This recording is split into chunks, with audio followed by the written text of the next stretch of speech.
안녕하세요. 같이 기도하고 시작하겠습니다.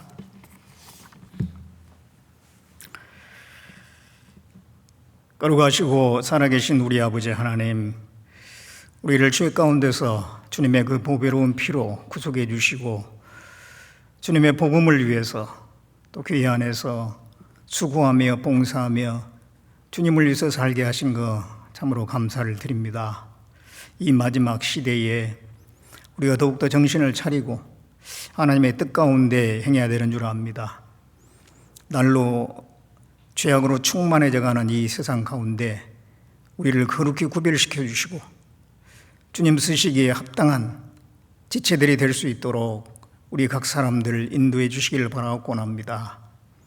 특별히 지난 주간 학예 수행회 또 집회를 할 수 있게 하신 것 감사를 드립니다. 이번에 얼마의 사람이 구원받았는지 오직 주님께서 하신 줄 압니다. 구원받은 분들 주님의 몸된 교회 가운데 온전히 거해서 그리스도인으로서 정상적인 생활을 할 수 있도록 도와주시고, 또 말씀을 들었으나 아직 구원받지 못한 분들도 이번으로 끝난 것이 아니라 계속해서 말씀을 들을 수 있는 기회를 주셔서 구원받음으로 우리와 같은 믿음과 소망 가질 수 있도록 도와주시기를 바라곤 합니다. 이 시간 또 어제에 이어서 하나님 말씀을 증거하고자 합니다. 그 말씀 가운데도 함께 해주셔서 다시 한번 구원을 정리하고 또 구원받은 이후의 신앙생활을 어떻게 해야 될 것인지 마음에 새기는 귀중한 시간이 될 수 있도록 인도해 주시옵소서. 주 성령께서 함께해 주시기를 원하오며 우리를 구원해 주신 예수님의 이름으로 기도드렸습니다. 아멘. 같이 에베소서 2장을 보겠습니다.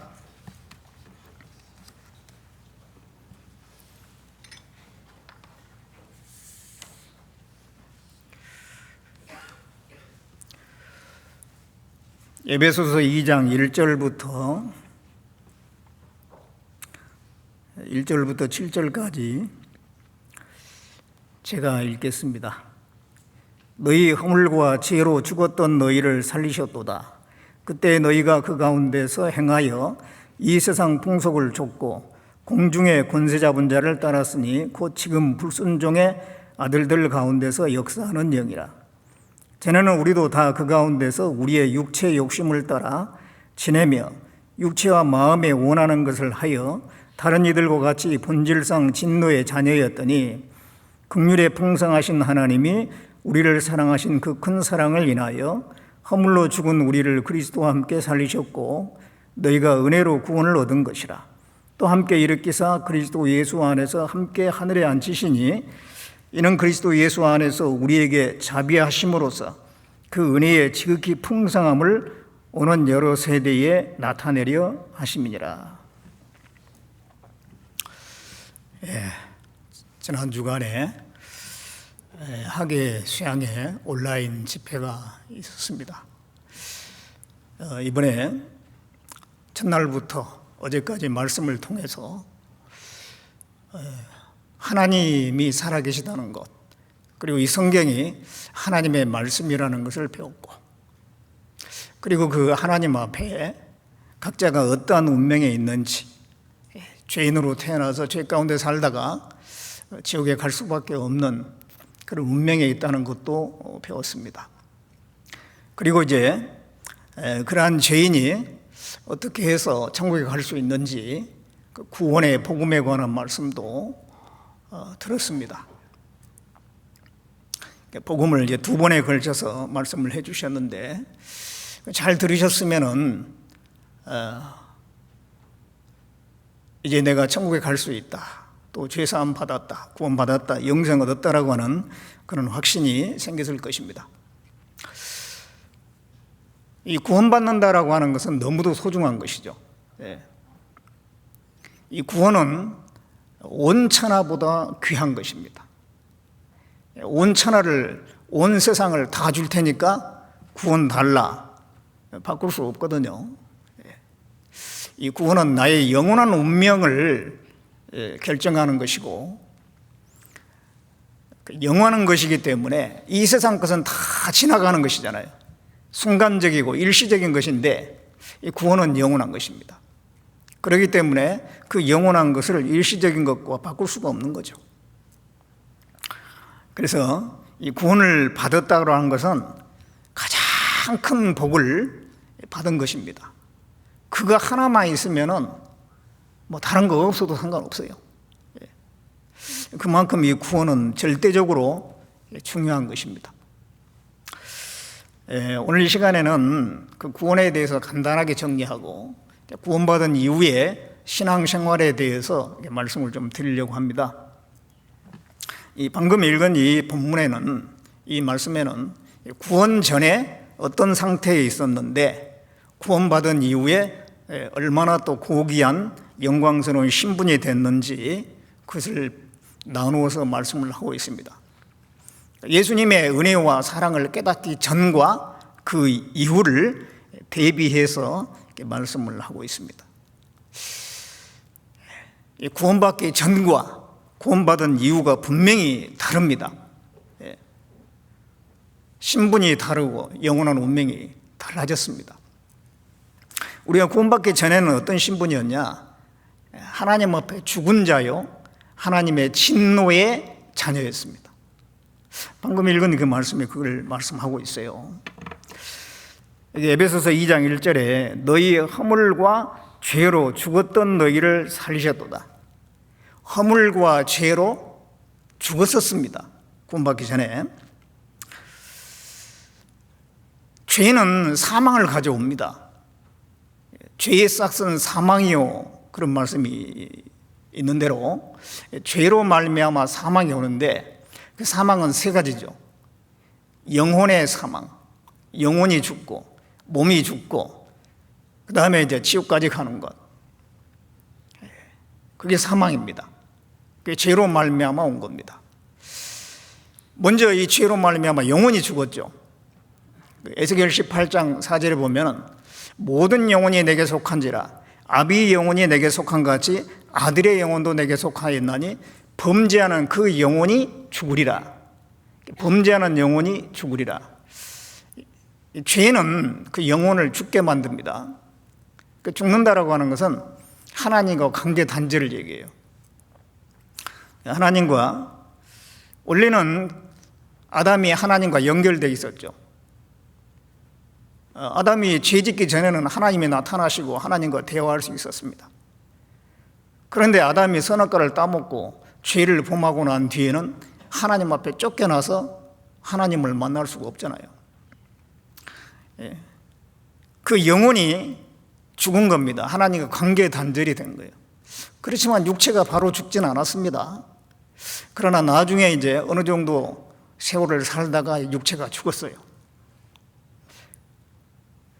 그리고 이제 그 다음에 또 지옥까지 가는 것이 이 사망입니다. 우리는 아담 안에서 하나님과의 관계가 끊어졌고 그 결과로 육체가 죽고 나중에는 지옥까지 갈 운명에 있었던 것입니다. 그때에 2절에 보면 그때 너희가 그 가운데서 행하여 이 세상 풍속을 쫓고 공중의 권세 잡은 자를 따랐다 그랬습니다. 우리가 이 구원받기 전에 이 세상 풍속을 쫓아 사는 겁니다. 이 세상의 흐름을 따라 살죠. 이 죽은 물고기, 산 물고기는 물살을 거슬려 가거든요. 물이 흘러내려가는데도 산 물고기는 거슬러 올라가요. 힘이 있으니까. 그러나 이 죽은 물고기는 그 물살을 따라서 흘러갈 수밖에 없죠.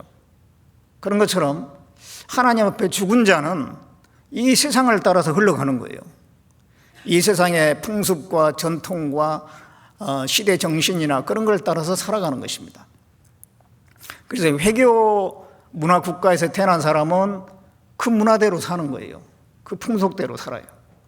이슬람 국가에 태어난 사람은 그 나라의 풍속과 종교와 문화를 따라 또 삽니다. 우리나라 같으면 원래 유교적인 전통이 있죠. 그 제사를 지낸다든가 그런 풍속을 그대로 이어봤잖아요. 그게 당연한 줄 알고 또 의식주, 먹는 음식이 다 비슷하잖아요. 또 입는 옷, 우리 민족은 뭐 백이민족 그러잖아요. 그래서 옛날 조선시대 사진 같은 걸 보면 다 흰 옷만 입고 살아요. 희한하게도 색깔을 있는 옷을 입은 사람이 거의 없어요. 다 흰 옷을 입고 살아요. 그러니까 그 주변 사람들의 영향을 받고 그 풍속을 따라 사는 겁니다. 예. 힘들고 어려울 때는 선앙당이나 뭐 그런 데 가서 빌죠. 그 돌무더기를 쌓아놓고 거기다가 이렇게 기도를 하는 겁니다. 그것이 헛된 것인지 알지 못한 채로 그런 풍속을 따라서 사는 거예요.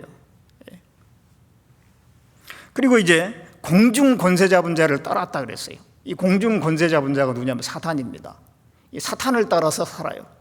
나는 사탄을 따라 산 적이 없는데, 그럴지라도 하나님을 믿지 않은 상태에서는 사단 마귀를 따라서 사는 거예요. 하나님이 없다고, 죽으면 끝이다고 그런 생각으로 사는 것이 다 마귀를 따르는 겁니다. 왜냐하면 마귀가 하는 가장 대표적인 거짓말이 하나님 없다는 거예요. 죽으면 끝이다라는 거예요. 우리가 구원을 받기 전에는 하나님 없다는 생각으로 살잖아요. 진화론을 배워가지고 사람들은 작은 그 세포에서부터, 단세포 생물에서부터 시작됐다라고 그렇게 생각하고 삽니다. 또 무신론을 받아들입니다. 그게 하나님 없다는 생각 속에 그 사탄에 속아 사는 거예요. 또 죽으면 끝이다라는 생각으로 살죠. 뭐 죽음 다음에 내세가 있느냐, 무슨 천국이 있고 지옥이 있느냐, 무슨 영혼이 있느냐, 그런 걸 인정하지 않고 살아가는 것. 그게 사탄을 따라서, 그 마귀의 가르침을 따라 사는 거예요. 그게. 그리고 이제 3절에는 전에는, 구원받기 전에는 우리도 다 그 가운데서 우리의 육체의 욕심을 따라 지내며 육체와 마음에 원하는 것을 하여 다른 이들과 같이 본질상 진노의 자녀였다. 구원받기 전에는 육체의 욕심을 따라 살았습니다. 이 육체의 욕심이라는 게 식욕이나 성욕이나 뭐 명예욕이나 물욕이나 이런 욕구가 있어요. 육체 안에. 어떤 사람은 그 술의 종이 돼서 삽니다. 처음에는 술이 좋아서 먹고 나중에 술에 완전히 사로잡혀가지고 나중에는 밥보다 술을 더 좋아해요. 그렇게 술을 먹다가 나중에는 간경화나 무슨 병에 걸려서 일찍 죽는 사람들이 있어요. 술의 종이 돼서. 어떤 사람은 쾌락의 종입니다. 그 쾌락을 쫓아서 그 죄의 구렁텅이에서 빠져가지고 사는 거예요. 어떤 사람은 취미의 종이에요. 취미. 마니아라는 게 있잖아요. 등산 마니아, 자전거 마니아. 여러 그 마니아가 있죠. 무슨 동호회 같은 거, 동호회. 낚시 동호회. 또 오토바이 동호회. 그래가지고 막 멋있게 하고 그냥 막 붕붕거리면서 기분 내는 맛에 살잖아요. 그런 어떤 취미에 사로잡혀서 삽니다. 어떤 사람은 스포츠에 또 마음이 온통 뺏겨서 삽니다. 어떤 사람은 돈 버는데 또 마음을 온통 뺏겨서 삽니다. 이 육체의 욕심을 따라 사는 거예요. 그게 다인 줄 알고 거기서 행복을 얻을 줄 알고. 구원받기 전에 대체적으로 그렇게 살아가요. 그러다가 진노의 자녀다. 진노는 지옥 가는 것입니다. 하나님의 진노를 받은 곳이 지옥이에요. 그 지옥을 향해서 가는 거예요. 자기가 왜 태어났는지, 죽으면 어디로 가는지, 인생의 목적이 무엇인지 알지 못한 채로 무지의 인생, 어둠 속에 사는 인생이에요. 그 어둠 가운데서 인생이 뭔지도 알지 못한 채로 살다가 죽으면 영원히 지옥 갈 운명에 있었습니다. 그것이 구원받기 전에 인생들의 모습입니다. 우리가 이제 그런 상태에서 구원을 받았어요. 이 구원을 받으면 완전히 달라지죠. 지옥 갈 운명에서 건짐받은 겁니다. 영원한 지옥에 들어갈 운명에서 이 건짐을 받은 거예요. 이제는 우리의 앞으로의 위치는 어디냐면 하나님 바로 옆자리입니다. 그 영광스러운 자리인 겁니다. 6절에 있는 말씀처럼 함께 일으키사 그리스도 예수 안에서 함께 하늘에 앉히시니 그 하나님 옆자리, 그게 우리가 장차 가야 될 자리인 거예요. 지옥 갈 운명이었는데 하나님 옆자리로 올려줬으니 단지 구원받았다는 그거 하나 때문에 우리의 신분이 얼마나 달라졌습니까? 이제 우리가 상상할 수가 없죠. 그리고 이제 구원받은 이후에 그 신앙생활은 이제 더 이상 사단의 권세 아래 있는 게 아니라, 권세, 사단의 권세라는 건 사단의 다스림, 그 지배 아래 있는 게 아니라 이제는 하나님의 다스림 속에 있고 하나님의 인도하심 속에 있는 겁니다. 고린도후서 5장 17절에 그런즉 누구든지 그리스도 안에 있으면 새로운 피조물이라 이전 것은 지나갔으니 보라 새 것이 되었도다. 그리스도 안에 있으면 새로운 피조물이에요. 이제는 구원받았다는 그거 하나 때문에 완전히 우리 인생이 역전돼 버린 겁니다. 그러니 이 구원이 얼마나 중요한 거예요. 우리를 지옥 가는 길에서 건져주시는 이 구원은 하나님께서 해주시는 건데, 하나님 왜 우리를 구원해 주시느냐? 사랑하시기 때문에. 그 구원의 동기는 사랑입니다. 그래서 이제 2장 5절에 보면은 2장 4절에 긍휼에 풍성하신 하나님이 우리를 사랑하신 그 큰 사랑을 인하여 허물로 죽은 우리를 그리스도와 함께 살리셨고 너희가 은혜로 구원을 얻은 것이라. 긍휼에 풍성하신 하나님이, 이 긍휼이라고 하는 것은 불쌍히 여기는 걸 얘기합니다. 우리를 불쌍히 여기는 그 사랑으로 우리를 구원하신 거예요. 하나님은 사랑이십니다. 우리가 이제 구원받고 신앙생활을 하면 할수록 알아가는 것이 하나님은 사랑이구나. 그것을 이제 점점 알아가는 거거든요.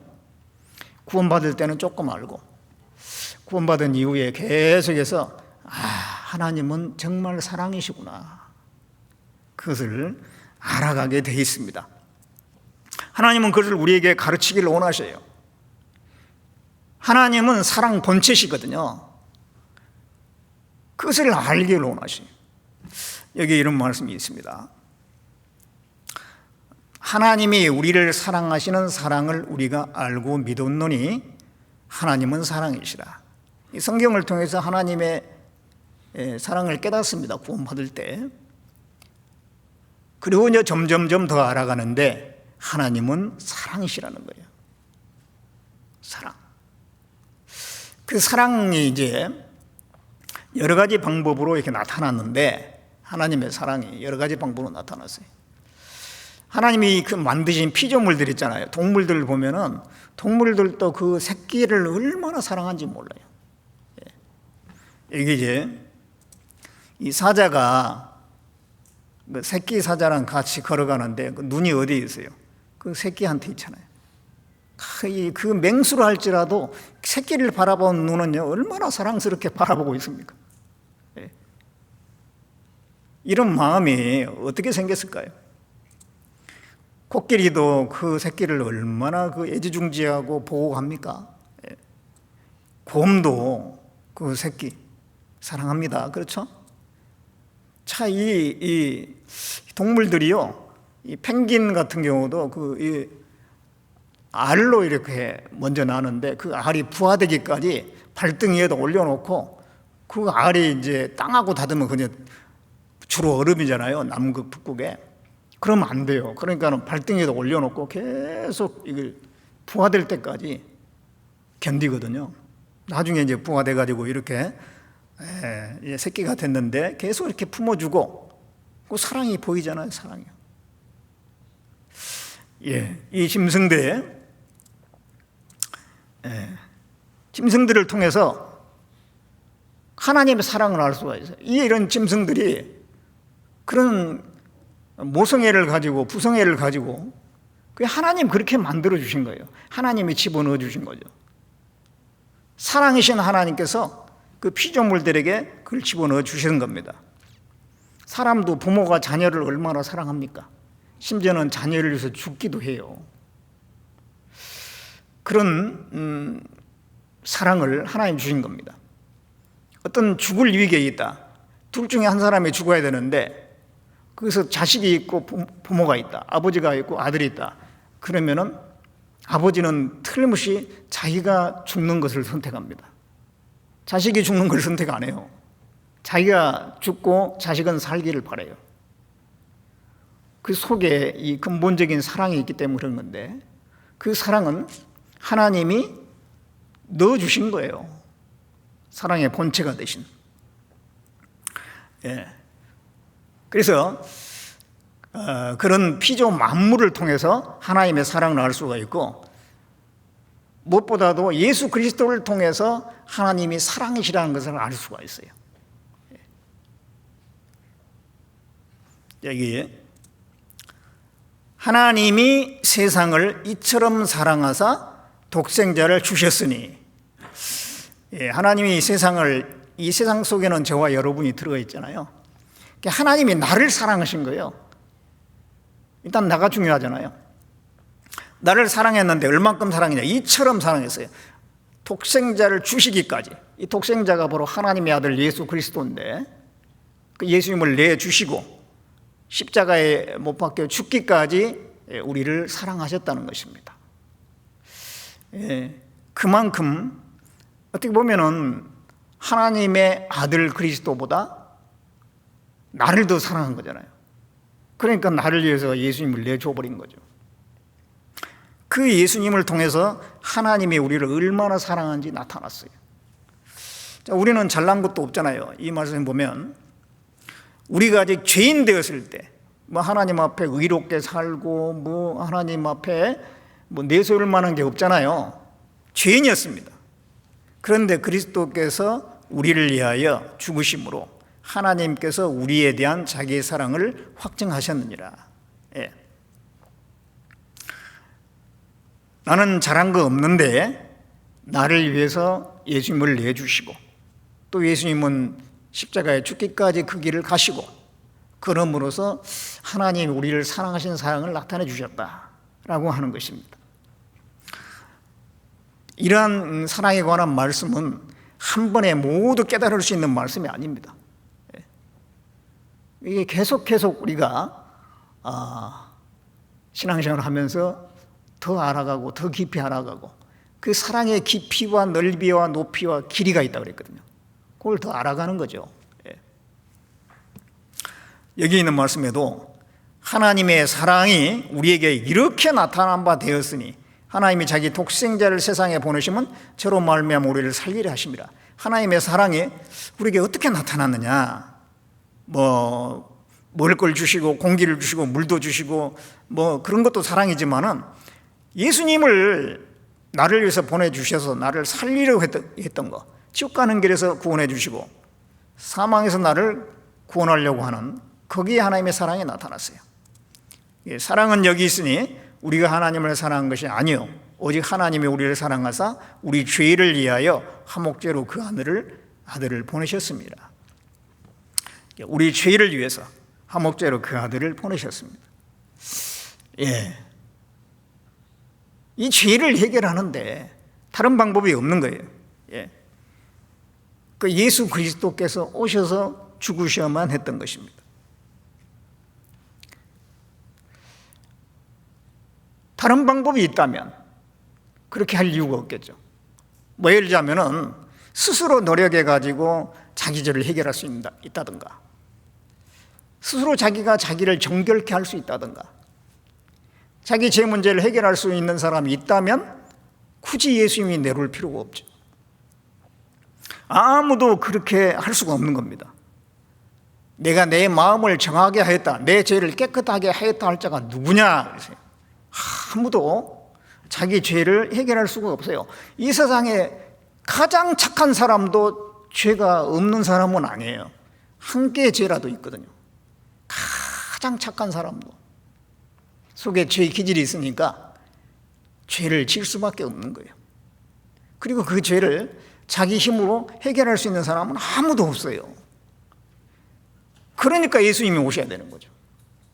사람이 할 수 없으니까. 그리고 또 이 죄를 해결하는데 다른 사람이 할 수 있는 게 아니에요. 뭐 유명한 사람들이 있잖아요. 석가모니 같은 사람, 공자 같은 사람. 그런 사람들은 뭐 특별하고 뭔가 인류를 위해서 뭘 해줄 것 같은데 자기 죄도 해결 못해요.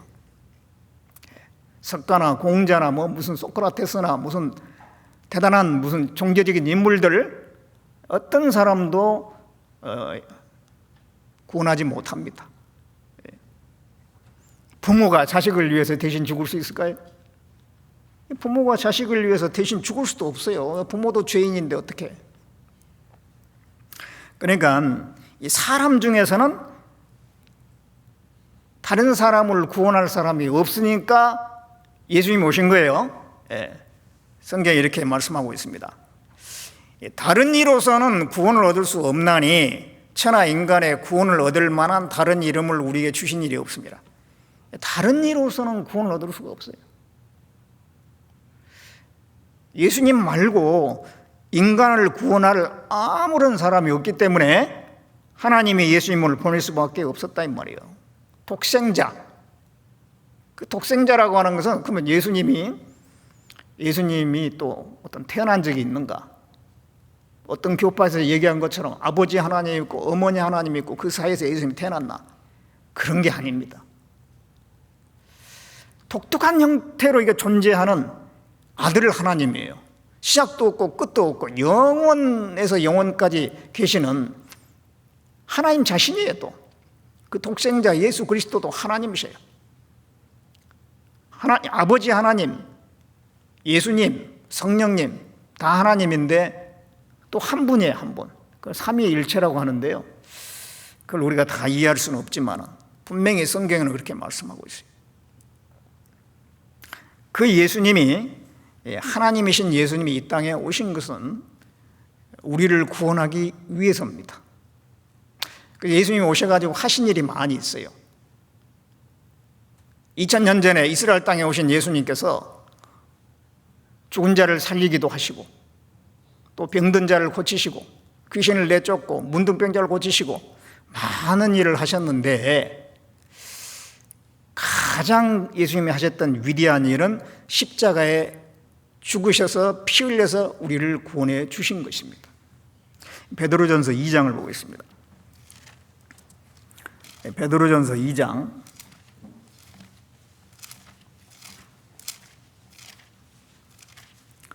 24절을 보겠습니다.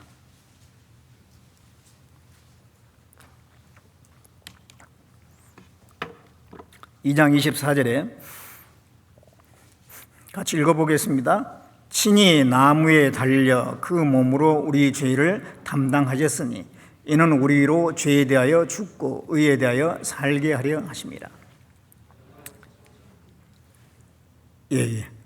저가 채찍에 맞음으로 너희는 나음을 얻었나니. 예. 자, 이 말씀에 친히 나무에 달려. 자, 이 화면에 보시면요.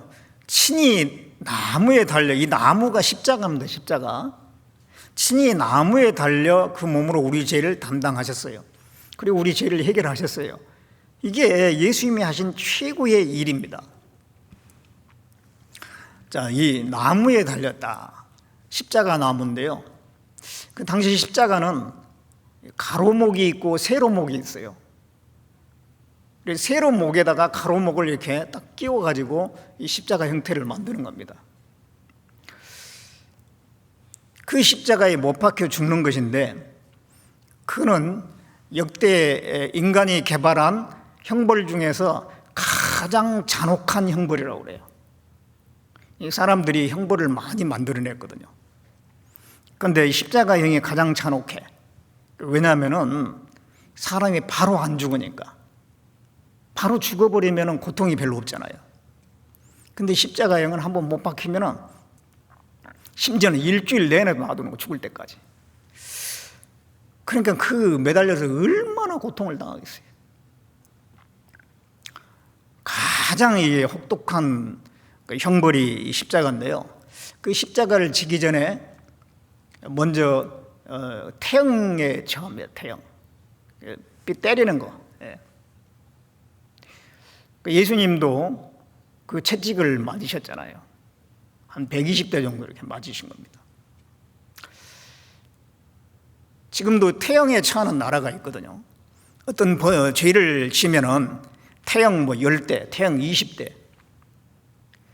그러면요, 이 장정이 한 1m 정도 되는 그 나무가 있어요. 그 나무인데 강목 형태가 아니고 동그란 나무인데 굉장히 단단한 그 나무를, 그 매를 가지고요, 그 장정이 있는 힘을 다해서 때리는 거예요. 사람 묶어놓고요. 엉덩이 부분을 때려요. 한 대 맞으면 바로 피가 터쳐 나와. 그걸로 몇 대 맞으면은요, 사람이 트라우마가 생겨가지고 정상적인 사회생활을 못 한대요. 무서운 겁니다, 이 태형이라고 하는 게. 그런데 예수님은 십자가에 달리기 전에 그 태형을 한 120대 맞은 거예요. 가죽끈에 끝에 이제 뿔 조각과 쇠붙이가 달려 있는 거예요. 그래서 이제 온몸이 갈각에 찢어지고 피가 막 튀기고 해가지고 그 피 부족 상태에 이제 이르게 됩니다. 그러면 어질어질해가지고, 그래서 예수님이 십자가를 이제 메고 형장까지 800m를 가야 되는데 중간에 쓰러져가지고 안 되는 거예요. 그래서 나중에 구레네 시몬에게 십자가를 대신 지고 가겠잖아요. 그래가지고 이제 골고다 언덕, 골고다 해골이라고 하는 지명입니다. 그 골고다에 이제 예수님 가셔가지고 가로목이고 세로목이다 그러잖아요. 가로목에 양손을 벌려가지고 손목에다가 못을 박아요. 손바닥이 아닙니다. 손목에다 박아야지 이게 나중에 그 몸을 지탱할 수가 있거든요. 그리고 이제 두 발을 포개가지고 세로 목에다가 박아요. 그 못 하나로서. 그렇게 해가지고 이제 십자가를 세우게 됩니다. 그러면 그때부터 몸이 처지면서 말로 할 수 없는 고통이 시작되는 거예요. 그리고 이제 시간 지나면서 피가 이제 흘러지면서 몸은 말라가고, 힘은 점점 빠져가고, 호흡은 점점 힘들어지고, 예수님 6시간 동안 십자가에서 매달려 있다가 결국은 운명하셨죠. 그 십자가, 너무너무 고통스러운 십자가인데 왜 그것을 지셨느냐 하면 우리 죄를 속죄하기 위한 것입니다. 예수님은 죄가 없기 때문에 죽을 이유가 없는 분이에요. 죄가 있어야 사망이잖아요. 그런데 십자가 위에서 우리 죄를 담당하셨기 때문에 그 사망이라고 하는 것을 건너가신 겁니다. 우리 죄를 지지 않았다면 사망이 없습니다. 그런데 예수님이 다 이뤘다 하시면서 사망에 이르르셨잖아요. 그리고 죽은 지 사흘 만에 부활하셨는데 그 사망을 넘어간다라고 하는 것은 우리 죄를 담당하셨기 때문에 그런 거예요. 그리고 십자가에서 마지막으로 다 이루었다. 뭘 다 이루었느냐? 영원한 속죄를 다 이루었죠. 우리의 죄값을 피로서 다 갚은 겁니다. 그래서 이제 자기 피로, 그 피로 영원한 속죄를 이루사. 속죄라고 하는 것은 죄값을 갚는다 이 말이에요. 내가 어떤 그 외상값을 10만 원 있다 그럼 10만 원 돈 갖다 줘야 되잖아요. 그러면 갚아져요. 우리의 죄값은 뭘로 갚느냐면 죄 없는 분의, 예수님의 죄 없는 분의 피를 흘려서 갚을 수가 있는데 얼만큼 갚았냐? 영원한 속죄다 이 말이죠. 영원히 갚아졌어요. 예수님의 피는 한 번 흘려졌는데 갚아진 것은 영원히 갚아졌어요. 단번에 영원한 속죄, 이거를 이루신 겁니다. 그것을 위해서 예수님이 이 땅에 오셨고 십자가를 지시고 이 고난을 받으신 거예요. 예수님이 다 이루셨기 때문에 우리가 할 건 있느냐? 우리가 할 건 아무것도 없는 거예요. 우리는 그냥 그 받기만 하면 돼. 아버지하고 아들하고 동물원에 갔습니다. 입장료가 10,000원이에요. 아이 것은 5,000원이에요. 아버지가 15,000원을 지급했어요. 그러면 아들은 입장료 낼 필요가 없죠. 아버지가 다 지불했으니까 자기 것까지. 아들은 뭐 할 게 없어요. 그냥 가면 돼. 그와 같은 겁니다. 내 죄가 아무리 많아도 예수님이 그걸 다 갚아버렸어요. 그럼 내가 갚을 건 없다는 얘기예요. 내가 하는 게 아니고 그냥 나는 받는 거기 때문에 그게 은혜라고 하는 겁니다. 은혜. 우리를 구원하는 방법은 은혜예요. 은혜. 우리에게 뭐 좀 해라, 너도 좀 뭘 해야지, 하나님이 그런 분이 아닙니다. 예수님을 통해서 다 해놓으시고 믿기만 해. 다 해놓았어. 걱정 마. 그것이 하나님의 뜻이에요. 그게 바로 성경의 가르침입니다. 오로지 성경만이 그러는 거예요. 세상의 다른 모든 종교는 인간의 행위를 강조합니다. 불교를 보세요. 다들 뭐 행위가 많아. 뭐 머리도 깎아야 되지요. 뭐 어떤 사람은 뭐 수도를 해야 되죠. 면벽 수도 뭐 그런 걸 해야 되고, 고행을 해야 되고, 팔정도라 그래가지고 8가지 바른 도를 계속 반복적으로 지켜야 되고, 이슬람교도 뭘 지켜야 될 게 많아요. 티베트에 있는 어떤 부족들은 자기 죄를 해결하기 위해서 오보일배라고 그래서 5걸음 갔다가 엎어져서 기도하고 5걸음 갔다가 또 기도하고, 그러기를 한 2,000km를 가는 거예요. 온몸이 망신창이가 되고 너덜너덜. 얼마나 고통스럽겠습니까? 근데 그걸 왜 하느냐 그러면, 이렇게 해가지고 내 죄가 사해진다면 얼마나 보람된 것입니까? 내 인생에 가장 보람된 일을 지금 하고 있습니다. 그렇게 얘기하는데 과연 그렇게 해가지고 죄가 해결되겠어요? 인간의 모든 종교는 그런 행위를 얘기합니다. 행위를. 그런데 성경만은 하나님께 나아가는데 행위가 아니라 은혜다, 그렇게 말씀해요. 은혜. 자, 이게 우리를 구원하사 우리의 거룩하신 부르심으로 부르심은 우리 행위대로 하심이 아니요 오직 자기 뜻과 영원한 때 전부터 그리스도 예수 안에서 우리에게 주신 은혜대로 하십니다. 이 빨간 글씨만 읽어보면 구원은 우리 행위대로 하신 것이 아니라는 거예요. 은혜대로 하는 거라는 거예요. 구원은 내 행위하고 상관없다는 거예요. 오로지 은혜, 예수님을 통해서 다 해놓은 것 우리는 받아들이면 되는 거예요. 구원은 오직 은혜입니다. 은혜예요. 값없이 주신 거예요. 하나님이 값없이 주신 거 많이 있어요. 공기도, 우리가 늘 마시는 공기도 하나님이 값없이 주시고, 하늘에서 비를 내려주신 것도 값없이, 햇빛도 뭐 자연 환경도 다 공짜로 주신 겁니다. 우리를 천국 가게 하는 이 구원의 은혜도 은혜입니다. 은혜입니다. 그냥 뭐 거저 공짜로.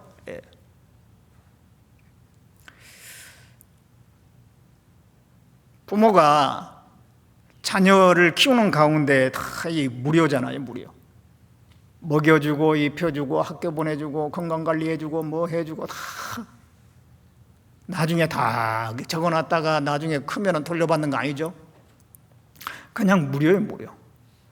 은혜입니다. 은혜입니다. 그래서 부모님의 은혜라고 합니다. 마찬가지로 하나님이 우리를 구원해 주신 거 은혜입니다. 은혜. 우리가 할 일은 뭐냐? 그냥 믿는 거예요. 믿는 거예요. 믿는 거. 믿으면 돼요. 믿으면. 자, 그래서 여기에 너희가 그 은혜를 인하여 믿음으로 말미암아 구원을 얻었나니 이것이 너희에게서 난 것이 아니요 하나님의 선물이라. 그 은혜는 예수님이 나를 위해서 십자가에 죽어서 내 죄를 다 사해 주신 것, 그것을 믿었으면은 구원을 얻었다. 믿었으면은 얻은 거예요. 내가 하는 거 아무것도 없어요. 어떻게 믿느냐? 잘 들으면 믿어져. 그냥 잘 들으면 그렇게 해서 내 죄가 해결됐었네. 믿어지는 순간 그것이 나하고 딱 연결이 돼가지고 그러면 나도 대죄도 사해졌었구나. 그럼 나도 이제 청구할 수 있구나. 그게 이제 믿음이죠. 그 믿음이 이루어졌으면 구원을 받은 거예요. 예. 그게 바로 구원이고, 그게 바로 거듭나는 거고, 그게 바로 영생 얻은 거고, 천국 가는 거예요. 그게. 다른 게 아니에요. 예. 내가 서울에서 부산 가는 그 기차 표를 구매했으면 내 자리는 확보가 된 거예요. 그 기차를 내가 타봐야 아는 거 아니에요. 그 표가 있으면 그 자리는 확보된 겁니다. 예매가 됐으면. 마찬가지로 죄의 사함이 내 마음에 믿어졌으면 천국가는 표를 받은 거예요. 표를 받은 거예요. 그래서 여기 이제 그 은혜를 인하여 믿음으로 말미암아 구원을 얻었다. 이 믿음의 내용이 중요한데, 믿음의 내용이 뭐냐면 영원한 죄 사함이에요. 영원히 죄가 사해졌었구나 하고 믿어졌으면 구원을 얻은 겁니다. 이미 죄가 사해진 것을 믿습니까? 아니면 믿을 때 사해지는가요? 이미 사해진 걸 믿는 거예요. 믿을 때 사해진 게 아니고. 그렇죠? 2000년 전에 내 전에 이미 다 사해졌었어요. 그걸 모르고 살다가 성경을 통해서 이제 확인하고 이제 알게 됐어요. 아니까 믿어졌어요. 그러는 거지, 내가 예수 믿을 때 내 죄가 사해진다, 그건 아니에요. 이미 사해진 걸 이제 와서 확인함으로써 나하고 연결이 되는 거예요. 연결이 되는 거예요. 예. 그렇게 믿어진 사람은 구원을 받은 겁니다. 구원을 받은 거예요. 자, 여기에 완전한 구원 요건, 단번에 예수님 피로 영원히 속죄된 걸 믿으면은 이게 구원받은 겁니다. 근데 이제 잘못 가르치면요, 단번이 아니라 여러 번 단계적으로 이 구원이 이루어져야 된다. 그렇게 가르친 데도 있겠죠. 뭐 학습 받아야 되고, 세례 받아야 되고, 뭘 해야 되고. 그게 아니에요. 내가 하는 게 아니라 하나님이 하시는 거예요. 예수님이 하시는 건데 그건 단번에 하시는 거예요.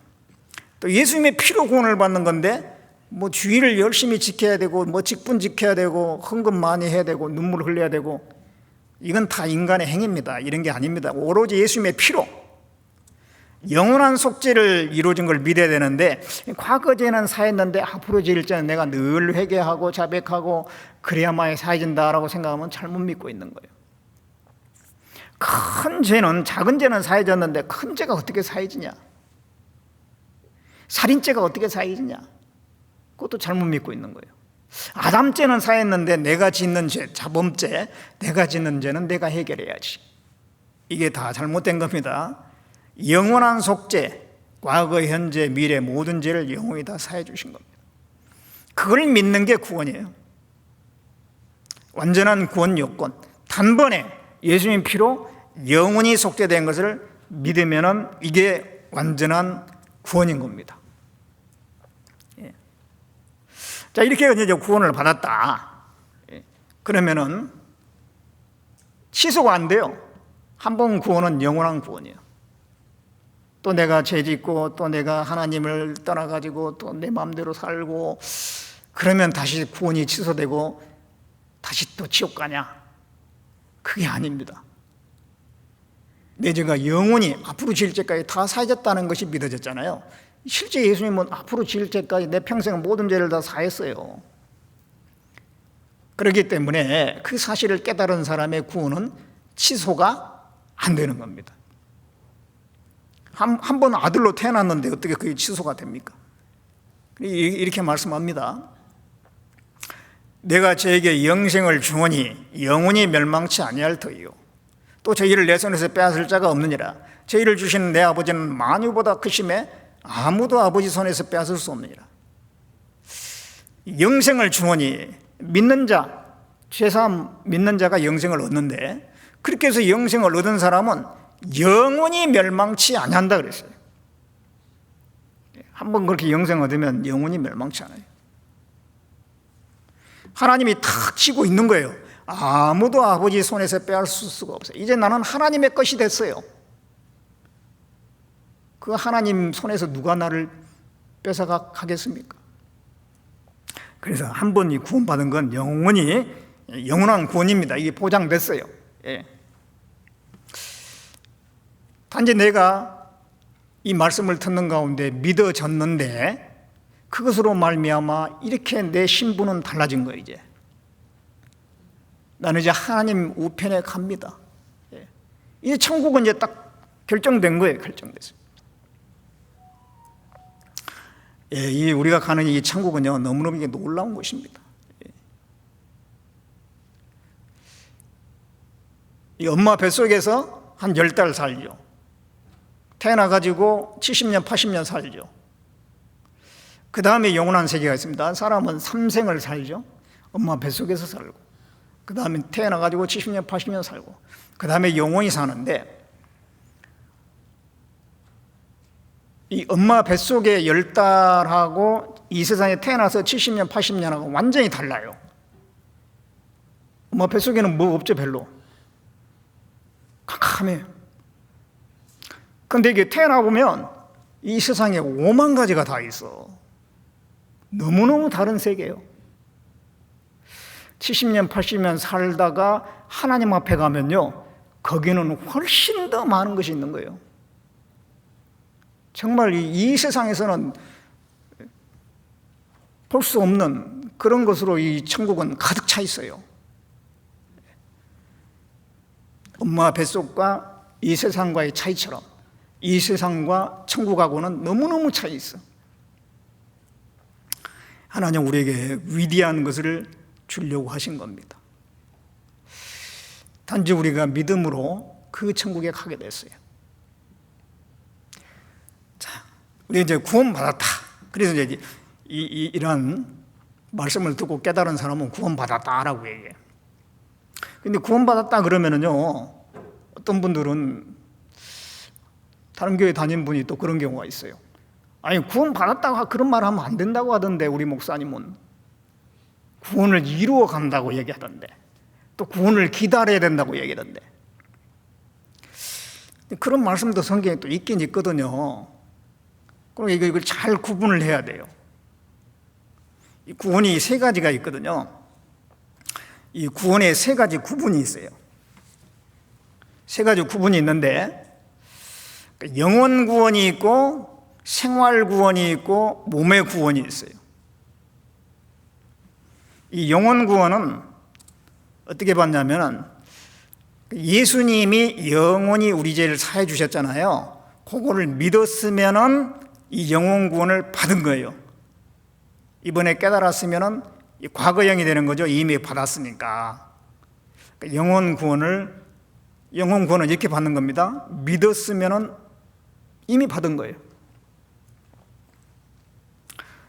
생활 구원은 또 어떻게 받냐?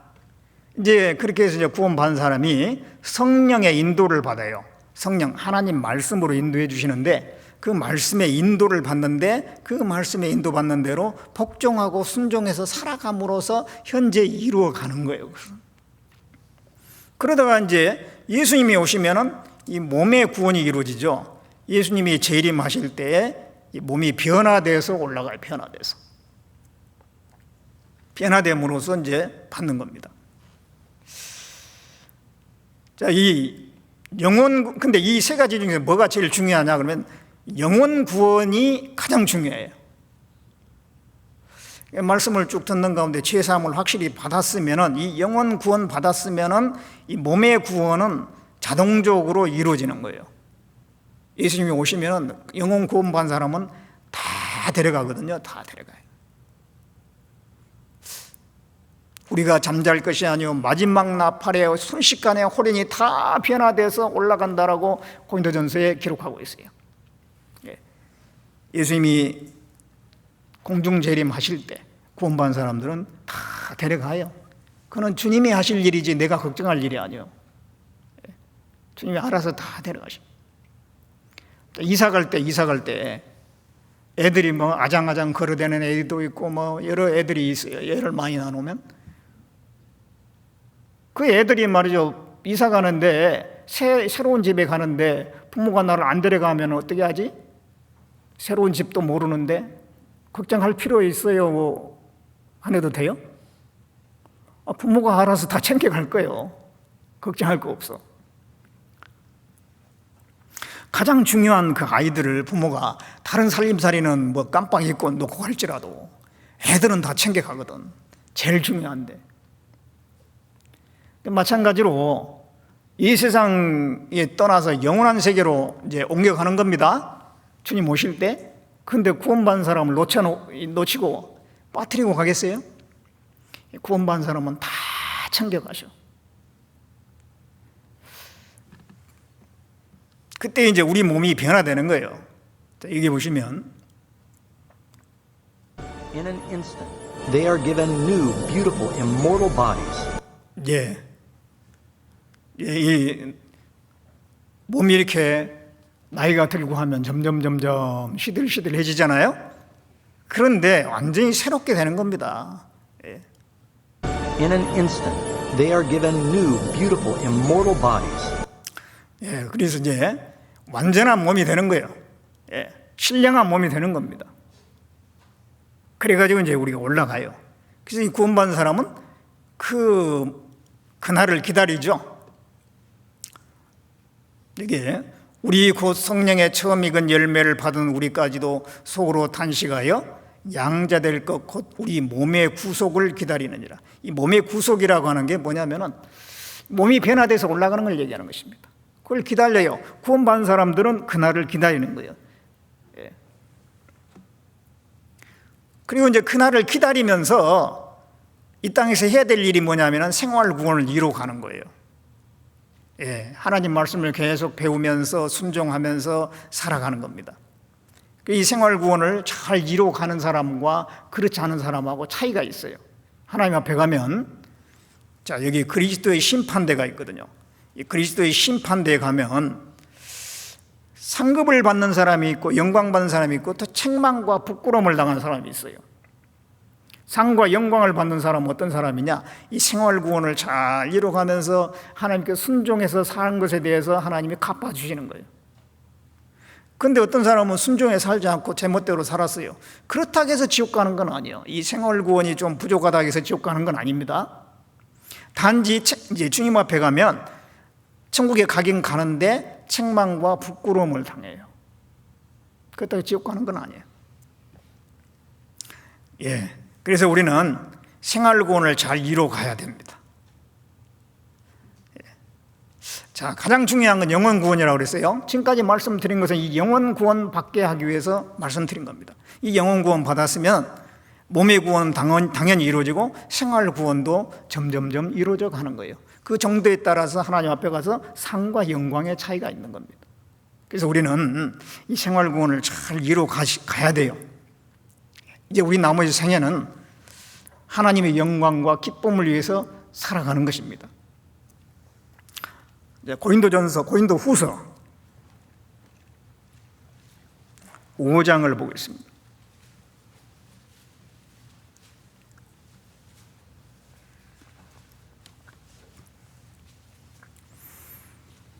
고린도후서 5장 10절 5장 10절에 이는 우리가 다 반드시 그리스도의 심판대 앞에 드러나 각각 선악간에 그 몸으로 행한 것을 따라 받으려 함이라. 우리가 구원받은 우리가 반드시 이루어지는 사실이 있는데 그리스도의 심판대 앞에 설 때가 있다 이거죠. 이 반드시 이루어지는 것이 예수님을 만난다는 사실이에요. 우리가 예수님을 만난다는 그 사실을 항상 생각하고 산다면 우리 신앙생활을 깨어있는 삶을 살 수 있겠죠. 근데 그건 너무도 엄연한 사실입니다. 우리는 예수님을 만나야 돼요. 그것도 많이 남지 않았어요. 예수님 만날 날이 너무 지금 가까이 다가가고 있어요. 이미 만난 사람도 있어요. 먼저 가신 분들. 우리가 예수님을 만난다는 이 사실, 이 이 확실한 이 진리를 우리는 마음에 분명하게 해야 돼요. 이거 흐리멍텅해지면 안 돼. 그러면 자꾸 세상으로 가는 거예요. 그죠? 예수님 앞에 가면은 그리스도의 심판대가 있어요. 그 심판대 앞에 드러나서 몸으로 행한 것을 따라 받아요. 선악간에.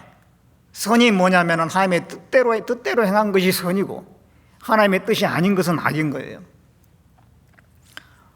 그렇게 어떻게 살았느냐에 따라서 이제 하나님이 다 계산해가지고 갚아주시는 거예요. 그렇기 때문에 이제 우리 나머지 생애는 구절처럼 살아야 돼요. 구절에 보면 그런즉 우리는 거하든지 떠나든지 주를 기쁘시게 하는 자 되기를 힘쓰노라. 이제 주님 앞에 서야 되기 때문에 그리스도의 심판대가 있기 때문에 우리가 이 땅에 사는 동안에는 어떻게 하면 하나님을 영광스럽게 하고 어떻게 하면 하나님을 기쁘시게 하고 하면서 살아야 된다는 거죠. 그 하나님을 영광스럽게 하고 하나님을 기쁘시게 하는 것이 뭐냐면 하나님 말씀에 순종하는 거예요. 순종이라고 하는 것이 하나님을 기쁘시게 하고 영광스럽게 하는 겁니다. 성경에 순종해야 될 많은 말씀이 있는데 그러한 말씀을 통해서 말씀에 순종하는 가운데 하나님께 기쁨과 영광이 되는 겁니다. 하나님께 산 제사가 되는 거예요. 우리는 영적인 예배를 드려야 되는데 그게 바로 하나님 말씀에 순종해서 살아가는 것입니다. 로마서 12장 1절 말씀입니다.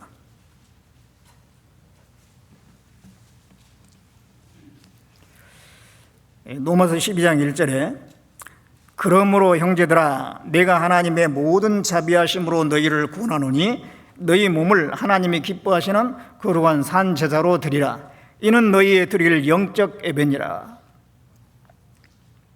이 말씀 보면 그러므로 앞에 있는 말씀과 연결된 겁니다. 하나님의 그러므로 형제들아, 구원받은 사람들은 형제 자매입니다. 왜냐하면 다 하나님의 같은 자녀들이니까. 같은 부모님의 자녀들은 서로 형제지간 자매지간 형제 자매 그러잖아요. 우리가 이제 신앙적으로 형제 자매가 됐어요. 같은 하나님의 자녀들이니까. 이 형제 자매가 얼마나 참 따뜻하고 귀중한 그런 호칭입니까? 형제님 자매님. 이제 그러한 하나님의 한 식구가 됐습니다. 그러면서 내가 하나님의 모든 자비하심으로 너희를 권한다 그랬습니다. 자비하심으로 너희를 권한다. 하나님의 자비하심이 로마서 1장부터 11장까지 나와 있어요. 하나님이 얼마나 자비하시는가? 하나님이 어떻게 우리를 구원해 주셨는가? 하나님 우리의 어떤 사랑을 베풀어 주셨는가? 그게 로마서 1장부터 11장까지예요. 하나님이 우리를 정말 사랑하셨잖아요. 그 사랑을 받았다면 그 사랑의 근거에 의해서 구원하는데 그 하나님의 사랑의 근거에서 너희에게 이렇게 권면하는데 너희 몸을 하나님이 기뻐하시는 거룩한 산제사로 드리라. 이 몸을 가지고 하나님께 산제사 드린다는 것은 이제 하나님의 말씀에 순종해서 살아가는 걸 얘기해요. 하나님의 뜻 가운데 사는 걸 얘기합니다. 그게 하나님의 은혜에 보답하는 삶일 겁니다. 그 큰 은혜를 받았다면 그 은혜에 보답하는 마음이 있잖아요. 이웃집에서 무슨 고구마라도 삶아가지고 갖다 주면 나는 또 그냥 빈 접시 드리기는 그렇고 거기에다가 무슨 과자봉지라도 하나 이렇게 올려서 주고자 하는 마음이 있잖아요.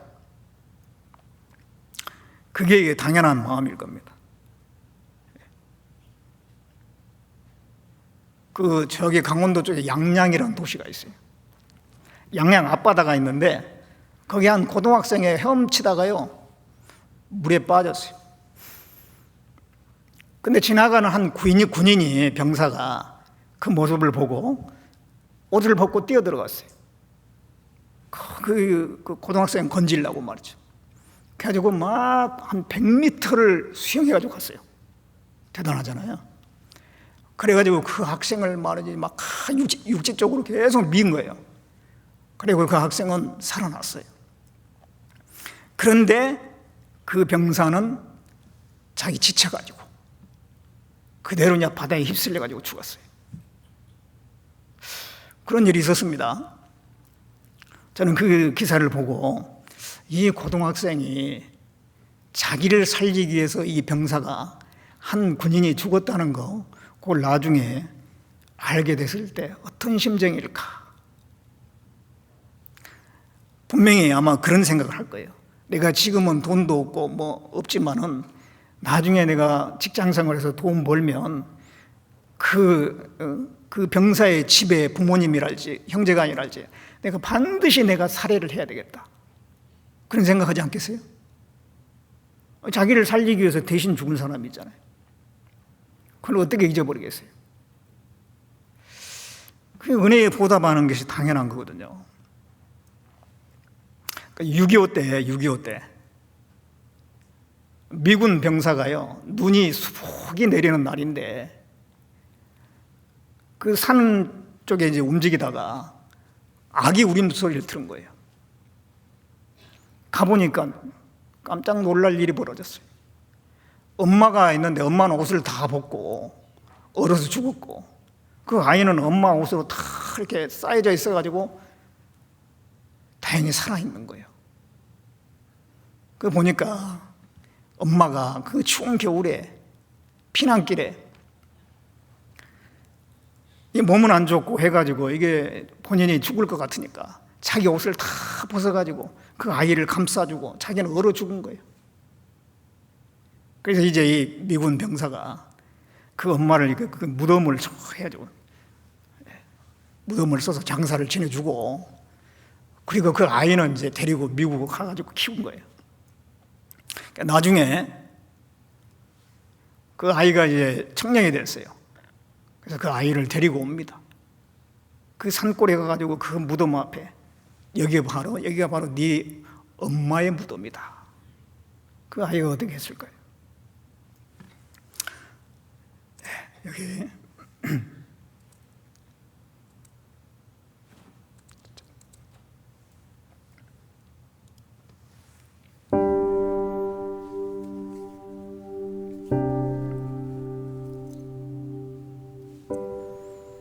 눈이 수북히 쌓이도록 내린 어느 추운 겨울날, 강원도 깊은 산골짜기를 찾는 두 사람의 발걸음이 있었습니다.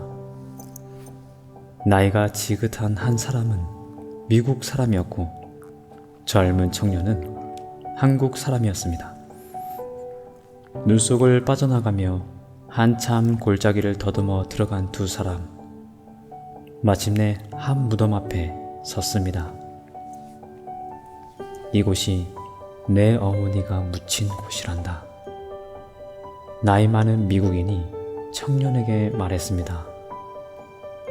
6.25 사변을 맞아 일사후퇴를 하는 치열한 전투 속에서 한 미국 병사가 강원도 깊은 골짜기로 후퇴를 하고 있었는데 무슨 이상한 소리가 들려왔습니다. 가만히 들어보니 아이 울음소리였습니다. 울음소리를 따라가 봤더니 소리는 눈구덩이 속에서 들려오고 있었습니다. 아이를 눈에서 꺼내기 위해 눈을 치우던 미국 병사는 소스라쳐 놀라고 말았습니다. 또 한 번 놀란 것은 흰 눈 속에 파묻혀 있는 어머니가 옷도 하나도 걸치지 않은 알몸이었다는 사실이었습니다. 피난을 가던 어머니가 깊은 골짜기에 파묻히게 되자 아이를 살리기 위해 자기가 입고 있던 옷을 모두 벗어 아이를 감싸곤 허리를 구부려 아이를 끌어안은 채 얼어 죽고 만 것이었습니다. 그 모습에 감동한 미군 병사는 언 땅을 파 어머니를 묻고 어머니 품에서 울어대던 갓난아이를 데리고 가 자기의 아들로 키웠습니다. 세월이 흘러 아이가 자라 청년이 되자 그때 언 땅에 묻었던 청년의 어머니 산소를 찾아온 것이었습니다. 이야기를 들은 청년은 눈이 수북히 쌓인 무덤 앞에 무릎을 꿇었습니다. 뜨거운 눈물이 볼을 타고 흘러내리고 한참 만에 자리에서 일어났습니다. 그러더니 입고 있던 옷을 하나씩 벗기 시작했습니다. 청년은 무덤 위에 쌓인 눈을 두 손으로 정성스레 모두 치웠습니다. 그런 뒤 자기가 벗은 옷으로 무덤을 덮어가기 시작했습니다. 마치 어머니께 옷을 입혀드리듯 청년은 어머니의 무덤을 모두 자기 옷으로 덮었습니다. 그리고는 무덤 위에서 쓰러져 통곡을 합니다. 어머니, 그날 얼마나 추우셨어요. 보고 싶은 어머니, 그립습니다. 자랑스럽습니다. 꿈속에서라도 만날 수 있다면. 청년은 한없이 눈물을 흘립니다. 어떤 사람도 가치 없는 것 때문에 목숨을 버리지 않습니다. 하나님께서 직접 인간이 되셔서 인간을 대신해 십자가에 달려 돌아가신 것은 그분이 우리의 가치를 아시기 때문이었습니다. 우리가 대단한 것이 아니라 하나님께서 우리를 그만큼 가치 있는 존재로 창조하신 것입니다. 은혜를 받으면은 그게 갚는 것이 정상이잖아요. 우리는 하나님의 은혜를 받은 사람입니다. 예수님께서 오셔서 우리를 위해서 죽기까지, 자기 생명을 다 내어주기까지 해서 우리를 구원하는 일을 하셨잖아요. 그 사랑을 우리가 받았고 그 은혜를 우리가 깨달았다면 이제 나머지 생에는 하나님의 뜻 가운데 살면서 그 은혜에 보답하는 삶을 사는 것이 지극히 당연할 겁니다. 그럼 이제 그렇게 살면 되는데, 근데 또 그 살아가는 삶이 그렇게 쉽지는 않아요. 왜냐하면은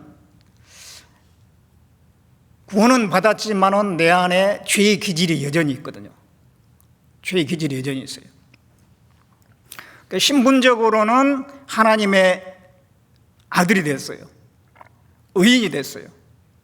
그렇지만은 나의 상태적인 면에서는 그대로 육신의 속성을 그대로 가지고 있습니다. 그렇기 때문에 또 뭐 죄가 나오고 막 그러는 거예요. 이게 이제 변화가 되려면 좀 시간이 필요하긴 하죠. 자, 영장을 받아가지고 군대에 들어갑니다. 훈련소에 입소합니다. 그러면 이제 신분이 민간인이 아니라 군인이 됐어요. 그럼 바로 군인 됐다 해가지고 그 군인의 역할을 하느냐? 그건 아니에요. 신분은 군인인데 상태는 민간인이죠. 그래서 총을 줘도 바로 쏠 줄도 잘 몰라요. 그럼 밥을 먹는데 이 군대밥 입맛이 없고요. 컵라면 생각이 나요.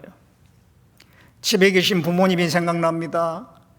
또 그 사랑하는 또 이쁜이가 생각이 납니다. 이게 신분은 군인인데 상태는 민간인이에요. 군인다운 군인이 되려면 많은 훈련의 과정을 거쳐서 진정한 군인이 될 거 아니에요. 시간이 필요합니다. 마찬가지로 우리가 이제 구원을 받아서 하루아침에 하나님의 자녀가 되었고 의인이 됐는데 그리스도인다운 행동이 나와야 되는데 그렇지 않은 경우가 있어요. 나도 모르게 죄가 또 나와. 운전을 하고 가는데 누가 팍 끼어들어가지고 하마터면 사고 날 뻔했어요. 그러면 속에서 욕이 나오죠. 누가 나를 막 빗장을 막 건드리면 화가 납니다. 자, 그런 죄들이 나와요. 부지 중에 짓는 죄들이 있어요. 그럼 어떻게 하느냐? 그럴 때에는 하나님께 자백을 하는 거예요. 자백. 그러니까 요한일서 1장을 찾아보겠습니다.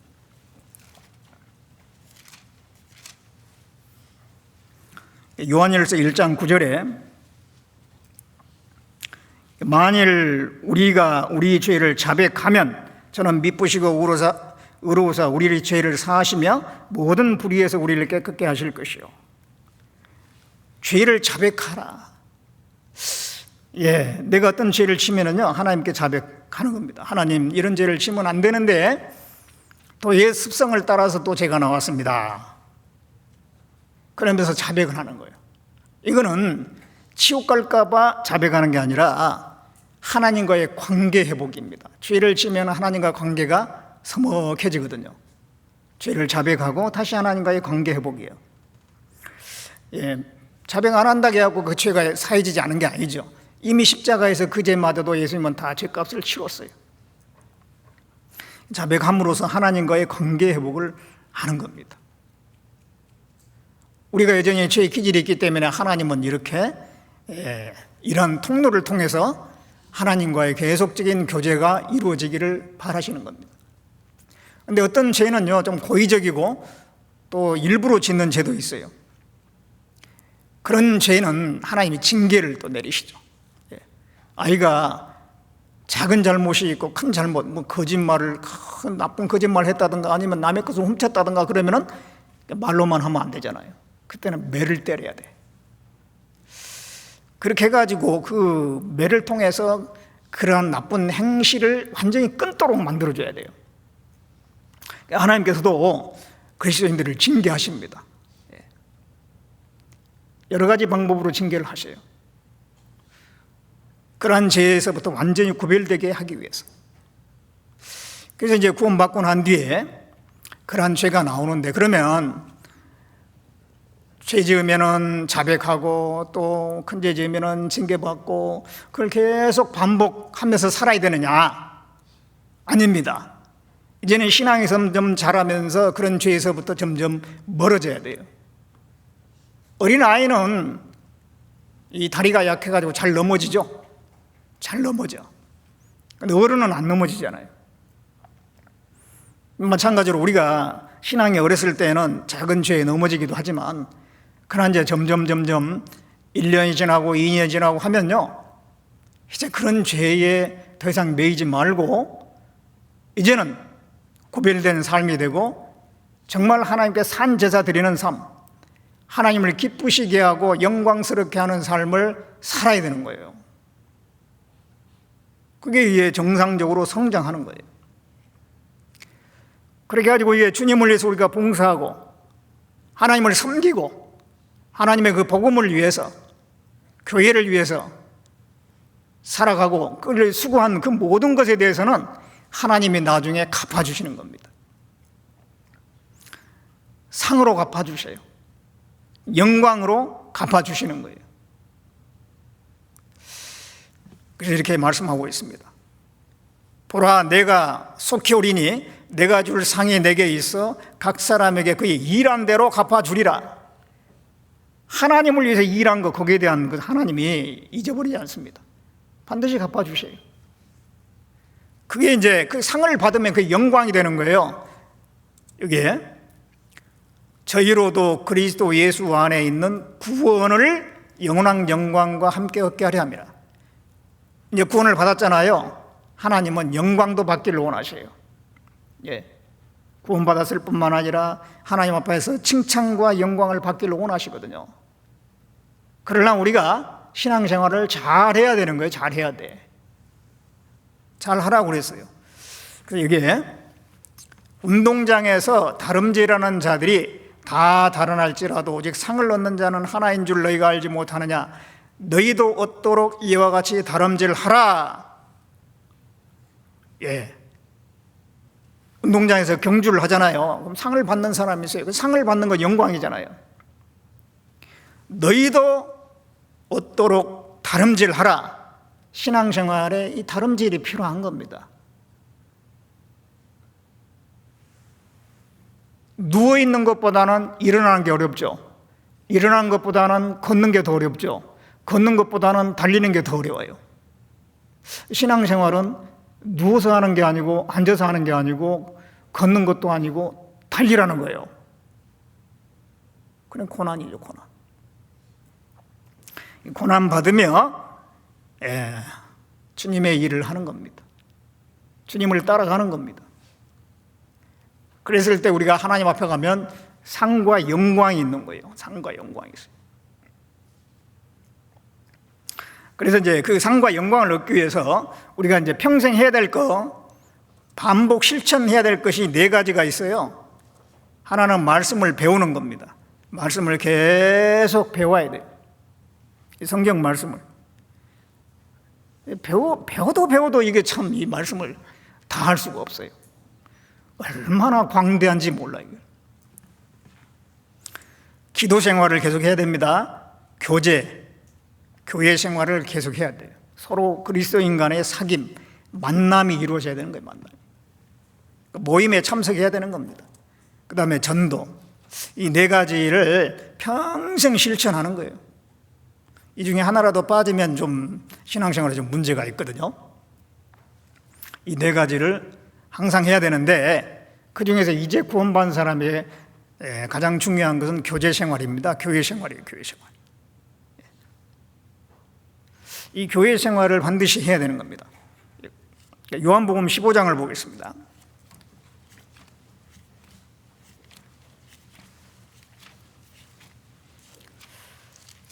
요한복음 15장 3절,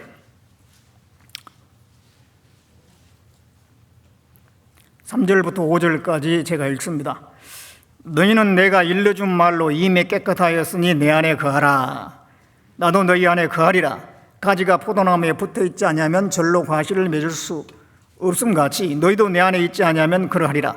나는 포도나무여 너희는 가지니 저가 내 안에 내가 저 안에 있으면 이 사람은 과실을 많이 맺나니 나를 떠나서는 너희가 아무것도 할 수 없습니다. 자, 이 말씀은 너무너무 중요한 말씀이죠. 구원받은 사람이 어떻게 살아야 되느냐? 이 말씀대로 살면 돼요. 이 말씀대로. 너희는 내가 일러준 말로 이미 깨끗하였으니, 말씀을 잘 들었으면 죄사함 받았습니다. 그게 깨끗해진 거예요. 그 다음에 할 일은 내 안에 거하라. 내 안에 거하라. 주님 안에 거하라는 거예요. 이게 신앙생활의 비결인 거예요. 주님 안에 거해. 가지와 포도나무 관계로 설명합니다. 포도나무가 주님이에요. 가지는 우리예요. 가지가 포도나무에 붙어 있으면 열매를 맺잖아요. 근데 가지가 포도나무에서 떨어져 버려요. 그러면 열매를 맺을 수가 없어요. 이와 같이 너희도 내 안에 있지 아니하면 그러하다. 나는 포도나무요 너희는 가지인데 저가 내 안에 내가 저 안에 있으면 이 사람은 과실 많이 맺는다. 그러나 나를 떠나서는 아무것도 할 수 없다. 우리가 주님을 떠나면은 말씀 공급도 안 되고 죄에서 구별된 것도 안 되고 전도하는 것도 안 되고 뭐 하나님을 섬기는 거 다 안 되고 신앙의 기쁨도 없고 감사함도 없고 되는 게 없어요. 되는 게 없어요. 그러나 주님 안에 딱 붙어 있으면 그게 다 된다는 거예요. 다 돼. 신앙생활의 비결은 주님 안에 붙어 있는 거예요. 그러니까 주님 안에 붙어 있는 게 뭐냐? 교회 안에 붙어 있는 거예요. 교회 안에. 예. 요한일서 3장을 한번 찾아보겠습니다. 요한일서 3장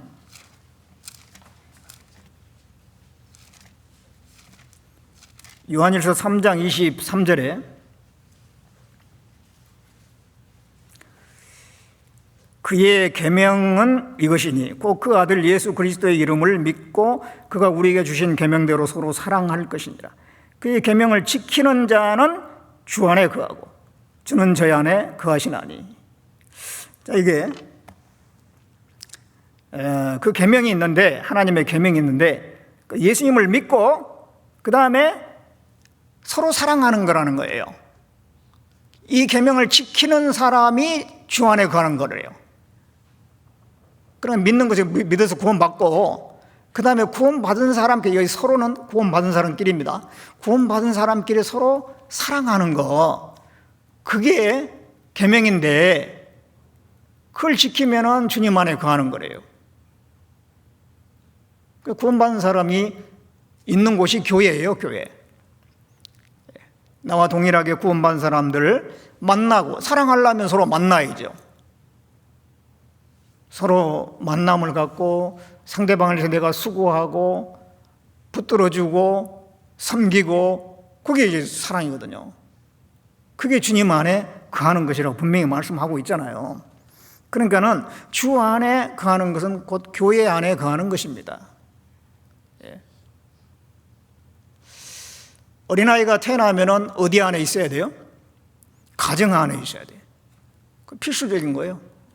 어린아이가 태어났는데 가정 안에서 사랑받지 못하면요, 가정 안에서 잘 사랑받고 자란 아이하고 완전히 달라요.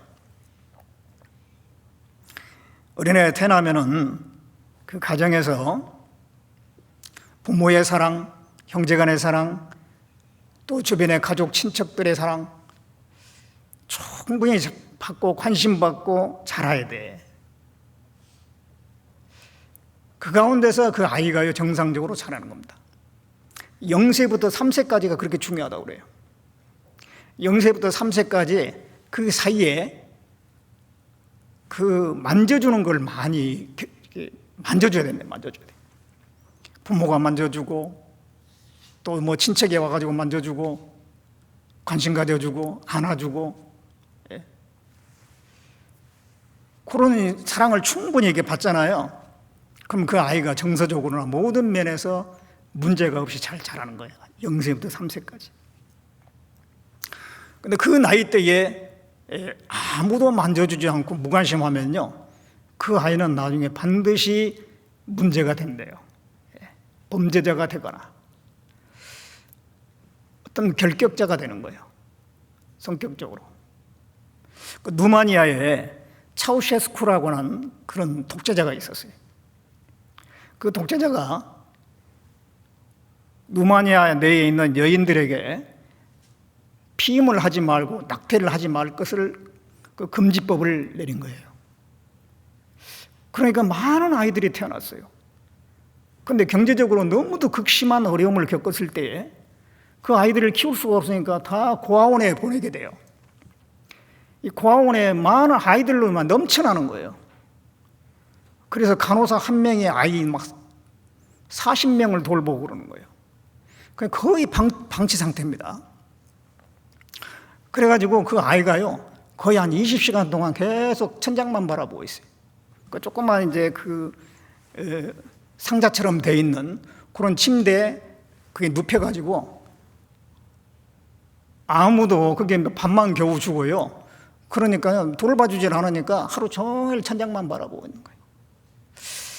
그렇게 해가지고 나중에 이제 자라가지고요, 그 아이들이 이제 그 보육원이나 고아원에서 이제 나가게 되는데 그 아이들의 50%가 범죄자가 되고 성매매자가 되고 자살한 애들이 많고, 그리고 이 사이코패스 같은 그런 아이들이 생겨났다는 거예요. 그러면서 이제 그 연구한 게 0세부터 3세까지가 얼마나 중요한가, 그게 연구된 거거든요. 그때 사랑을 충분히 해줘야 된다는 거예요. 예. 그러니까 아이 낳아가지고요, 얼마 되지도 않았는데 놓고 어디 일하러 다니고 그러면 안 돼요. 그 아이들이 충분히 사랑을 줘야 돼요. 적어도 이게 초등학교 다닐 때까지는. 그 아이들이 충분히 사랑을 받은 아이들이 나중에 정서적으로 원만하게 성장을 하는 거예요. 많은 그 어려움을 이길 수 있는 멘탈, 정신력이 강한 아이들이 되는 겁니다. 우리 신앙생활도 마찬가지입니다. 구원을 받았으면은 교회 가운데 한 3년 정도 꾸준히 말씀 배우면요, 그리고 이 형제자매 그 사랑 가운데 있으면은 신앙이 정상적으로 자라는 거예요. 정상적으로. 하나님은 이 공동체를 통해서 구원받은 사람들을 양육하셔요. 이스라엘 민족들 보세요. 이집트에서 나올 때도 민족적으로 나왔어요. 광야 생활도 민족적으로 했어요. 목자가 양을 키우는데 한 마리 한 마리 키운 게 아니에요. 양떼를 데리고 다녀요. 양떼를. 하나님은 목자고 우리는 양들이에요. 우리는 양 무리 가운데 있어야 돼요. 그래야지 서로 형제자매를 보며 배우고 그 관심과 사랑을 받고 그러면서 점점 자라가는 겁니다. 그러면서 먼 그 신앙의 여정을 우리가 헤쳐나갈 수가 있어요. 기러기가 말이죠, 지구 한 바퀴를 돈다고 그래요. 근데 혼자 날아가라고 하면요, 날아가다 죽어요. 기러기 떼가 날아갑니다. 자기들끼리 서로 끼룩끼룩 하면서 막 용기를 주고, 좀 이제 건강에 안 좋은 기러기 있으면 또 돌봐주기도 하고, 서로 간에 그렇게 협력해가지고 4만 킬로 지구 한 바퀴입니다. 그걸 여행한다는 거예요. 우리가 신앙생활의 여정은 긴 여정입니다. 그걸 어떻게 잘 견뎌내느냐? 이 교회 가운데 있어야 되는 거예요. 이 교회 안에 거한다라고 하는 것은 이런 말씀 시간에 참여해야 돼요. 주일날, 수요일날, 지금 이제 우리가 완전 비대면으로 하다가 또 조금씩 나오지 않습니까? 그러면은 기다렸다는 듯이 나와서 말씀을 들어야 되는 거예요. 자꾸 이렇게 안 나오고 하면요, 점점 멀어집니다. 그러다가 이제 교제에서 잘못하면 멀어져요. 신앙이 약화되면, 한 번 약화되는 것은요, 이 정상 수준으로 끌어올리려면 시간 많이 걸려요. 뒤로 물러가는 것은 잠깐입니다. 근데 다시 원상 회복하는 건 시간 많이 걸리는 거예요. 그 뒤로 안 물러가려고 해야 돼요. 나중에 뒤로 물러가가지고 이제 막 교제에서 떨어진 상태에서 주님 앞에 갔어요. 너 왜 교제에서 결국은 떨어졌냐? 코로나 때문에 그랬습니다. 그 이유가 될 것 같아요? 뭘 중요하게 여기느냐, 그것이 그 사람을 결정하는 거예요. 정말 신앙이 가장 중요한 거라 생각한다면 이 말씀 시간에 빠지면 안 되는 거예요. 나올 수 있을 때는 나와야 되는 겁니다. 또 교제 모임이 있어요. 여기 구역 모임이 있고 봉사회, 어머니회, 청년회, 그런 모임에 참석해서 하나라도 더 배우려고 해야 되는 거예요. 그 소식에 궁금해하고,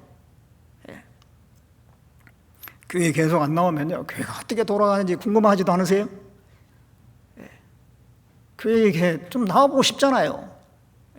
형제자매 얼굴도 보고 싶고, 뭐가 어떻게 돌아가고 있는지 알고 싶고, 그런 마음이 있는 것이 사랑이지 않습니까? 그런 마음 가지고 이렇게 나오면 하나님께서 그 사람에게 하나라도 더 주시지 않겠어요?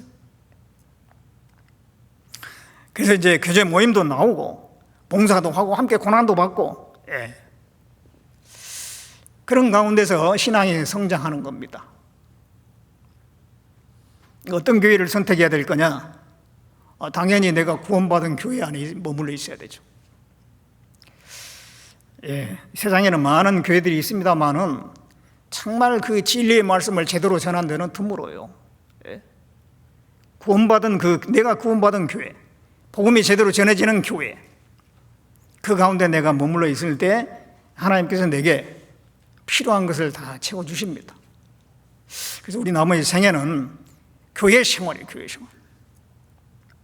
그리고 그 안에서 말씀을 계속 배우고 읽고 또 기도도 하고 그 다음에 전도도 하고 그러면서 이제 우리 신앙생활을 해나가는 것입니다.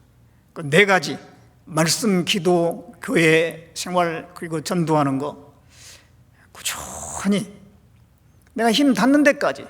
요즘에는 뭐 전도하기도 힘들고 여러 가지 신앙생활 어려운 일들이 많아요. 나이가 들수록 또 건강도 안 좋아지고 갈수록 힘듭니다. 마라톤을 뛰면은 꼬린점에 다가갈수록 힘들죠. 지금이 바로 그때예요, 그때. 주님 오실 때가 다 됐다는 말이에요, 그 말이. 조금만 참으면 돼요. 그래서 그런 마음으로 좀 끝까지 하시면 하나님께 가면 분명히 칭찬이 있을 겁니다. 그래, 너 수고했다. 잘했다. 하지 않겠습니까? 그래서 지금 이제 정말 마지막 중에 마지막인데 끝까지 우리가 좀 그 믿음을 지키고 하나님께서 하라는 대로 해야 되겠습니다. 하나님께서 하라는 건 너무 간단해요. 방금 이 네 가지만 잘하라 그렇게 말씀하시는 거예요. 그러면 주님 앞에 가면 칭찬이 있는 겁니다. 그래서 우리 나머지 생애 이제는 하나님의 영광과 기쁨을 위해서 하는 생애가 됐으면 좋겠습니다. 기도하겠습니다. 우리를 사랑하신 하나님, 그 놀라운 구원의 은혜를 허락해 주시고 그 진리를 깨닫게 하신 것 참으로 감사를 드립니다. 구원 이후에 또 어떻게 살아야 될 것도 말씀해 주셨습니다. 그 말씀대로 우리가 잘 순종해서 살아가는 가운데 하나님 앞에 설 때에 부끄럽지 않고 칭찬과 영광을 받을 수 있도록 도와주시기를 바라고 합니다. 한 주간의 집회를 허락해 준 주님 감사합니다. 앞으로도 계속 집회가 계획되어 있습니다. 당장 4교구 집회를 계획하고 있습니다. 그 가운데도 함께해 주시고 결실이 맺어지는 귀한 집회가 될 수 있도록 인도해 주시옵소서. 우리 나머지 생에 정말 지켜주시고 우리 중에 한 사람도 실족함이 없도록 자비를 베풀어 주시옵소서.